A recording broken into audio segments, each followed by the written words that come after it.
伫咧台北的国立台湾博物馆，当日展览画家陈定波130岁特展。另外，伫咧中环的窑独立册店配合台北的展览内容，举办讲座，邀请作家康元老师对陈定波所画农村景致来解剖艺术甲乡土的牵连。 这幅画是画家陈定波伫1932年画的乡村石照，佮有1934年画的农家，拢是咧画彰化市武帝庙前的景致。虽讲即阵景色全然无同，但是透过画家风景画的记录，互大众会当看到偌百年前的台湾风景。 因为伊农村文化对阮来讲有迄细汉的感觉啦，就是咱目前的社会可能较无法度看到这物件。因为我对这个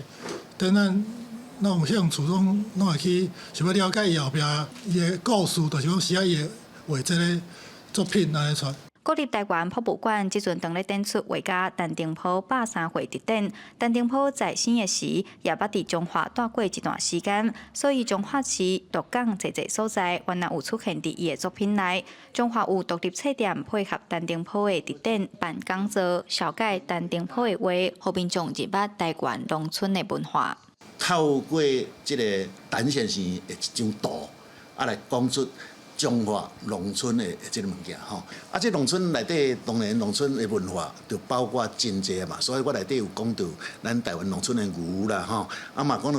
咱的土地。 陈定波用画笔记录台湾1930年代满世界拢是水产农地景致，佮有东部海岸、阿里山分海的水，好艺术生活化、在地化。所在来嘉义、屏东、台中等县市的独立册店，嘛会巡回办小型展览甲讲座，要互大众透过陈定波的画，做伙来看台湾宝岛的人文历史。记者杨淑晴，中华报道。